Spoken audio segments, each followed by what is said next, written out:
Howdy, my name is Gabriela Dianda, and I am a junior attending Texas A&M University. Today I will be presenting the concept of adolescent egocentrism, which is a common stage among developing teenagers that can commonly be overlooked. I was recently a teenager about 3 years ago, so I have personally dealt with adolescent egocentrism before. So I hope that if you are a teenager currently watching this video, that you are able to have a better understanding of adolescent egocentrism while being able to learn more.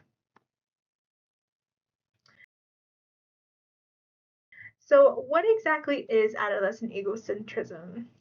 This word is basically the idea of self-absorption in your brain where you feel like everybody is constantly judging you and viewing you just the way that you view yourself. This can cause a strain in your life that can negatively control your thinking and take a toll on your brain. There are different types of adolescent egocentrism that can arise and vary from person to person, and this includes imaginary audience, personal fables, and invincibility fables. So I want you to think if there has ever been a time in your life where you have either walked through the halls of school and felt like everybody was judging you for what you were doing, wearing, or whatever you were doing that day. If you answered yes to this, then you have dealt with imaginary audience before. This is basically the idea that others are constantly paying close attention to what you are doing at all times, and it can commonly lead to feelings of self consciousness and doubt in yourself.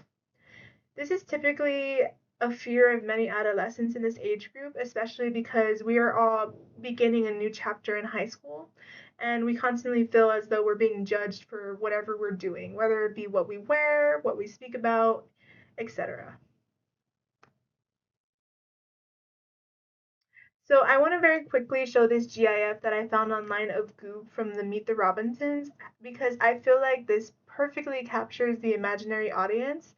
As you can see, Goob has his head down and he says, "They all hated me," when in reality they do not. They clearly are saying, "Hey Goob, what's up?" So I thought this was very funny. Alrighty, so personal fables, what is it?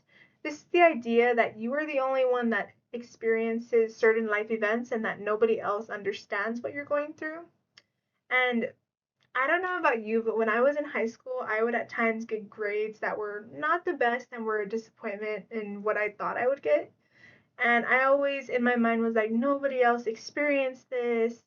I was the only one that got this bad grade. Like, why am I not understanding? But in reality, a lot of people feel the same way. I know it may seem as though you're the only one that's struggling with these type of things, but we commonly have a misconception that we are the only ones that go through these things, which is not true.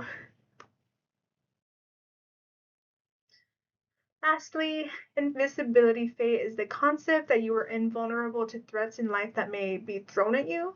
And this can come in a lot of forms, but for me, the main form of this was when I was in high school, I played sports, I played volleyball, and I always thought, there's no way I'm going to get hurt in this sport. I've been playing for years. Why would I get hurt all of a sudden?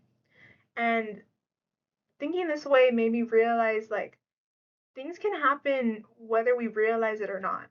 Nobody's safe from certain things that may occur, such as impulse controls or getting hurt. So that's primarily what this stage is about. And as you can see from the brain image on the right, the blue is the prefrontal cortex, and it is still developing in adolescence and is responsible for your impulse controls.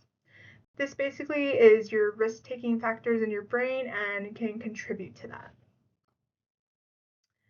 So with all of this being said, I know there was a lot of information that was presented to you, but I hope you were able to come out of this presentation with a better understanding of adolescent egocentrism. I also hope that you felt that you were understood and heard more from the experiences that I have described for myself, because various teenagers do struggle with adolescent egocentrism, but just may not portray it as well. So you are not alone and you are a wonderful human being. And these are my references. Thank you and Gig'em.